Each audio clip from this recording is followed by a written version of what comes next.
Vriende, ons lees vanmôre Daniël 9. Nou Daniël 9 speel hom af. Die volk is al 70 jaar lank in ballingskap. 70 jaar. En Daniël, soos wat 'n mens hom ken, is besig met die woord van die Here. Ons lees net die eerste 9 verse.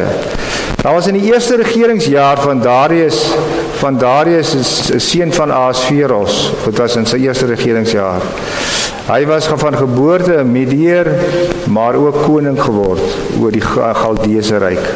In sy eerste regeringsjaar het ek, Daniël, uit die skrifte vasgestel dat volgens die woord van die Here wat tot die profeet Jeremia gekom het, Jerusalem 70 volle jare in puinhoop sal wees. En daarom het ek my na die Here God gewend in gebed en smeking. Ek het gevas, ek het rouklere aangetrek en as op my kop gegooi. Ek het tot die Here my God gebid en bely: Ag Here, groot en onsagwekkende God, U handhaaf U verbond. U is trou teenoor die wat vir U liefhet en U gebooie gehoorsaam. Ons het gesondig, ons het oortree, ons het verkeerde dinge gedoen. Ons was opstandig en het nie gelewe volgens die gebooie en die bepalinge nie. Ons het nie geluister na die dienaars en die profete nie, wat in die naam ons koning, ons leiers, ons familiehoofde en die hele bevolking aangespreek het nie. U is regverdig, Here, dit is ons self wat hierdie ellende oor ons gebring het, oor die mense van Juda, oor die inwoners van Jerusalem, oor die hele Israel, die wat naby is en sowel as die wat ver is, ver in al die lande waarin U hulle verstrooi het, oor hulle ontrou teenoor U was. Here, hierdie ellende het oor ons konings, oor ons leiers en oor ons familiehoofde gekom, omdat ons teen U gesondig het. Maar U is Here ons God, bewys barmhartigheid en U vergewe, al was ons opstandig teenoor U. Ongelooflike mooi gebed. Soos ek gesê het, dis die jaar 605 voor Christus. Die volk word weggevoer. Die interessante is dat Daniël van die eerste groepe is wat weggevoer word. So hy is 70 jaar is hy in Babylon. Hy sien hoe die regerings val en nuus voor die dag kom. Hy beleef hoe hy in die regering opspraak maak. Hy groei in die regering se ampte en as hy hierdie gebed bid, is hy die tweede belangrikste ou naas die koning Darius, is hy die tweede belangrikste ou in die land. Hy is 84 jaar oud, nie meer 'n kind nie. En dan beleef Daniël al hierdie goed, maar met alles wat hy beleef, is hy nog steeds die ou wat gereeld bid. Daai 3 keer 'n dag wat ons van weet. Hy is nog steeds die ou wat die Here vertrou en wat in 'n lewende verhouding met hom leef. En hy lees nog steeds sy Bybel. En in die gedeelte lees hy Jeremia. En dan lees hy hierdie ongelooflike gedeelte raak, die gedeelte wat vir hom sê 70 jaar sal julle in ballingskap wees. En dis vir hom nuus, hy het dit nêrens nog gehoor nie. 70 jaar sal jy in Babylon wees, Israel. En dit maak vir hom die wêreld oop. Kom ons lees gou wat hy lees in Jeremia 25. Ek lees sommer net so 3 versies. Daarom so sê die Here van die leerskare, omdat julle na my woorde geluister het nie, laat ek die geslagte van die noorde haal, spreek die Here.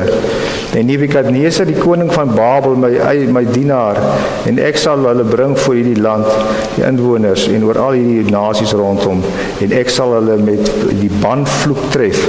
Die banvloek is maar net 'n vloek wat God uitspreek en jy het nie kans daarteen nie. En so begin die feit dat hulle weggevoer word, hulle is in 'n vreemde land, al die slegte goed wat gebeur, mense wat goed beplan het, alles val deur die mat. Skryf hierso in vers 10 van hoofstuk 25. Hy sê jong mense was nog vol vreugde en vrolikheid en ewe skielik is dit weg, volk weggevoer. En dan lees Jeremia 29. Kom ons lees dit, jy kan dit saam lees. Want so sê die Here, as eers 70 jaar vir Babel verby is, sal ek op julle ag gee en aan julle my goeie woorde vervul om julle na hierdie plek terug te neem. Waarheen? Terug Jerusalem toe. Terug waarvan af hulle ontvoer is, toe hulle Babylonië toe geneem is. 70 jaar later. Want ek weet watter gedagtes ek aan julle aangaande julle koester, spreek die Here. Gedagtes van vrede en nie van onheil nie, om julle hoopvolle toekoms te gee. En dan gaan hierdie wêreld vir Daniël oop, my aarde. Weer terug Jerusalem toe, weer nuwe lewe, weer nuwe beloftes. Ons kan weer teruggaan. Dan sal julle my aanroep, sê die Here, en heen gaan en tot my bid, en ek sal na julle luister. En julle sal my soek en vind as julle na my vra met julle hele hart. Kosbaar, nee. Ek wil dit lees, hy, onthou hierdie mense is teen die grond, vir 70 jaar al is hulle teen die grond. Imagine, hoe ver, waarna toe stap jy as jy 800 km stap? Sê gou 'n bietjie frikkie, jy ry mos baie rond. Hoe ver is dit Kimberley? Hoe ver is Kimberley vanaf? Bloemfontein. Hulle stap hier vanaf Bloemfontein toe. En dan bly hulle daar so in kampe, soos wat dit haglik soos dit kan wees. En nou kom, na 70 jaar kom die boodskap. Is amper verby. Moenie moed opgee nie. Ek sal my deur julle laat vind. Hoor hoe mooi is dit. Spreek die Here, en julle lot verander, en julle versamel uit al die nasies en uit al die plekke waarin ek julle verdryf het. Hoor 'n bietjie, dis nie die loetjie van Babylon wat terug moet gaan nie. Selfs die mense wat, die Engelse woord is nou in my kop, wat geskatter het, wat die Here gesê het, nee, julle gaan nie Babylon toe nie, ek is so kwaad vir julle man, loop nog verder, loop sommer nog 100 km verder, en so het hulle na verskillende lande toe gegaan. Selfs die ouens wat in dele weg van Babylon is, selfs hulle moet terugkom, sê hierdie gedeelte. Waarin ek julle gedryf het, spreek die Here, en ek sal julle terugbring na die plek van waar ek julle in ballingskap laat wegvoer het. Hier gebeur iets ongelooflik. Ek wil, dit was God se belofte gewees, dat hy sê, ek sal vir julle vir 'n tyd lank wegvat, en ek sal julle weer laat terugkom. Maar niemand het dit raak gelees nie. Die aanbiddende Daniël, hy sien dit raak. En dan is die wonderlike, as hy dit raak sien, dan bid hy ook sommer ernstiger daarvoor. En dis waar die gedeelte inkom hier van voor, waar hy sê, hy gaan vas. Ek wil vas beteken maar net, ek haal goed weg, wat my gedagtes kan weghaal van waarvoor ek nou moet bid, of waarop ek moet fokus. Ek haal dit weg. Dis vas. Vas is om te sê, ek drink nie meer koffie nie. Vas is om jou te help om te fokus, is amper soos 'n jagter. 'n Jagter wat sy teleskoop instel. Hy kry 'n nuwe teleskoop, hy stel hom in, hy kry sy asemhaling reg. Dis vas 'n maniere van doen, sodat jy die teiken kan tref. Daniël vas, hy bid. Hy gooi as op sy kop om te bely, Here, ek is vol sonde, my volk is vol sonde. Here, wees ons genadig. En so begin die pad van Daniël, wat sy woord moet gee, en die volk moet terug motiveer Jerusalem toe. 'n Ongelooflike gebed wat julle tog weer moet gaan lees. Dis 'n gebed van wat vertel van 'n man wat geweet het wat hy in God het. Hy gaan praat nie maar net met die koning en sê, koning, kyk hierso in Jeremia 25 staan daar. Hy weet die koning voel vere vir hom, man. Maar hy begin met God praat. En dan is die wonderlike, net 'n paar maande nadat Daniël ernstiger begin bid met hierdie nuwe gebedshouding van hom. Net 'n paar maande later neem die ander ouens oor, die Perse. Die ouens, Kores is die koning. Lees daarvan Esra 1 vers 1 tot 4, ek gaan nie vir julle lees nie. Esra 1. En dan sê Kores, hierdie wat ek vir julle net nou gesê het, alle ballinge moet uit die land. Slaap nou soos ons een man wat nou uit Amerika uit ek net weer my fokus kry. Maar dis dan nou nie so dat Daniel iets verkeerd gesê het nie, maar hy wil dieselfde effek is van die koning sê, almal van Israel, julle sal teruggaan Israel toe. En hy sê nie net dit nie, hy gee vir hulle ook 'n brief, vir elke een gee hy 'n brief en sê, hier's 'n brief, as iemand jou voorkeer, dan wys jy hierdie brief. So maar reël hy met al die ander koninkryke ook rondom hulle. Die Perse verklaar dat die Joodjies kan teruggaan Jerusalem toe. En dit gebeur. Nie omdat Daniel noodwendig reg gebid het nie, maar dit lyk so asof God gewag het vir iemand om hierdie boodskap van Jeremia 70 jaar terug, hy het gewag dat iemand dit raak lees en iets daarvan verstaan, en omdat Daniel gehoorsaam was aan die Here, omdat Daniel gebid het soos hy moet gebid het, naby die Here geleef het, reageer die Here. 'n paar maande nadat hy begin bid het, sê die Here, dis reg. Dit waarvoor julle gewaarsku is vir baie jare, julle wat nie wou luister nie, julle gaan nou huis toe. Here, dankie. Dis 'n wonderlike gebed, en ek wil vir julle 5 goed net noem, en dan is ek klaar, ons wil nog 2 ouderlinge ook bevestig. Die belangrikste is daai teksgedeelte begin met vers 3. Daarom het ek my na die Here gewend in gebed en smeking. Ek het gevas, rouklere aangetrek en as oor my kop uitgegooi. Daniel weet, dis nie maar sommer net 'n geleentheid om maar net soos wat hy elke oggend en middag en aand met die Here gepraat het nie. Dis nou 'n spesiale geleentheid. Dis 'n geleentheid wat hy moet deurdring tot die Here om te sê, Here, dis 70 jaar, ons moet nou huis toe gaan, Here asseblief, ek is ernstig. En daarom is sy gebed, as jy hom lees, kom jy agter hoe ernstig hy is dat hy met God praat. Yes, ek wonder partykeer hoe ernstig ons in ons gebede is. Ek wil ons dink as ons goeie voorbidders is, dink ons het dit 'n lysies wat ons gou na bid. Ek wil hierdie ou kom en hy kom buig voor die Here. Boonbehalwe sy 3 keer 'n dag wat hy bid hy nog meer om te fokus. Hy wil weet dat hy met God praat. Hy het so los van self. Daniel bid. Nee. Daniel bid ook eerbiedig. Hy bid eerbiedig, want hy weet wie God is. Hy ken vir God al, van die oond episode, van die leeu episode, van die kere wat hy aangekla is deur amptenare. Hy weet hoe God kan optree.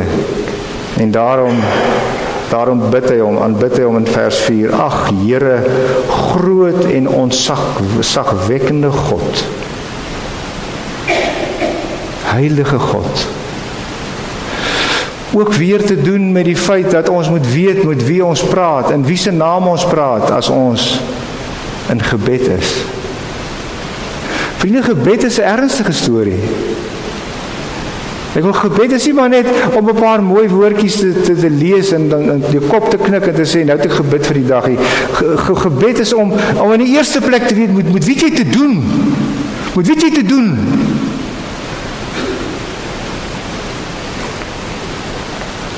Daniel bid eerbiedig tot 'n lewende God. Daniel weet ook dat sy volk droog gemaak het. Hy beleef dat in hulle wees nog steeds hier in selfs in Babylonië, beleef hy hoe hulle vir God vergeet. Hy weet hoe hulle begeerte het na die afgode. Hy weet hulle lewens is nie reg nie, en daarom voordat hy begin bid, kom bely hy eers en sê, Here, vat hierdie gemors uit my lewe weg. Here, van my broers en susters rondom my, maak hulle harte, hulle lewens skoon. Vers 5 sê, ons het gesondig, ons het oortree, ons het verkeerde dinge gedoen, ons was opstandig, ons het nie gelewe volgens die gebooie en die bepalings nie. Bely ons nog ons sondes. Vers 11, die hele Israel het u wil oortree. Hulle het afvallig geword en nie na u geluister nie. Daarom het u die vloek wat met die eed bevestig is en wat opgeteken is in die wet van Moses, is uitgespreek oor hulle. Daniel bid met die wete dat hy nie voor God kan staan en die volk nie voor God kan gaan staan as hulle nie bely en skoonmaak en toelaat dat God hulle heilig nie. Ons is bevoorreg, as julle na die kruis kyk vanmôre, herinner die kruis vir julle dat Christus deur sy bloed vir julle skoon gewas het. Is gedoen, dis klaar. Maar dit beteken nie dat ons nie elke keer as ons stil raak vir die Here moet sê, Here, ek onthou hoe sondig ek nog was, ek weet wat ek nog steeds doen, ek weet wat ek nog steeds dink. Here, vergewe my. Vergewe my broers, my susters, vergewe. Ons wil rein voor U kom staan. Hoekom? Sodat hierdie gebed ook eer aan God kan bring. Hy vra vergifnis. Hy vra dat die Here vir hulle moet terugstuur weer Jerusalem toe, sodat God se naam geëer kan word. Is dit deel van ons gebed? Of is ons so besig met ons lysie en met ons behoeftes en goed waar ons chunk, dat ons vergeet van God se eer, God se almag. Want sien, om God se naam groot te maak, dis die hoogste motief vir gebed. Dis die motief vir elke gebed. Daniel bid om vergifnis, want daar's te veel sondes wat die volk nog steeds saam dra. En nou is die interessante, God se eer word skade gedoen. Hoe so? Die volke van buite sê, julle het 'n so wonderlike God. Hy is so genadig, julle breek so oor hom. Maar julle stad is nog steeds in ruïnes. Julle bly nog steeds tussen 'n klomp heidene nasies. Julle is gevangenes. Waar is julle God? En daarom kom Daniel en dan sê, Here, terwille van U naam, terwille van die ouens wat U nie ken nie, maar wat tog sien, wil ek vra, Here, terwille van dit, wil ek vra, Here, maak ons skoon van ons sondes. Here, bring ons terug, sodat die wêreld kan sien, dat U weer kan regmaak wat verkeerd is. Vers 17 lees, Daniel 9, terwille van U self, hoor tog my gebed en smeking, verskyn tog tot redding van U verwoeste heiligdom. Luister tog my God, hoor ons tog, sien ons tog in ons verlatenheid raak, en die van die stad waaroor U naam uitgeroep is. Ons pleit by U om ontferming, nie omdat ons regverdig is nie, maar op grond van U groot barmhartigheid. Hoor, Here, vergewe, Here, gee tog ag op ons, tree tog op, terwille van U self. Moenie talm nie, my God. U naam is oor U stad en oor U volk uitgeroep. 'n Gebed om te sê, Here, terwille van U naam, terwille van U heiligheid, help ons om die gemors reg te maak. As Jakobus die bekende stelling maak en sê, julle bid en julle kry nie, dan sê dis omdat julle selfsugtig is. En daarby bedoel hy maar net, julle praat so oor julle eie behoeftes, dat julle nie praat oor God se begeertes nie. Laaste punt. Omdat Daniel die Here aanbid het hy God geken. En daarom kom hy met vrymoedigheid en praat hy sy hart uit. Hoef hy nie nog te wag vir Jesus se woorde 'n paar 100 jaar later wat sê, nou mag julle vir God Vader noem nie. Nee, Daniel is so, ek wil amper sê met die Here vriende, dat hy weet, hy mag maar praat, hy mag oor enigiets praat. Dit wat Jesus jare terug later kom sê, en sê, julle mag hom Vader noem, julle mag vir hom enigiets vra, beleef Daniel reeds hier. Daar's 'n vrymoedigheid wat uniek is aan Daniel.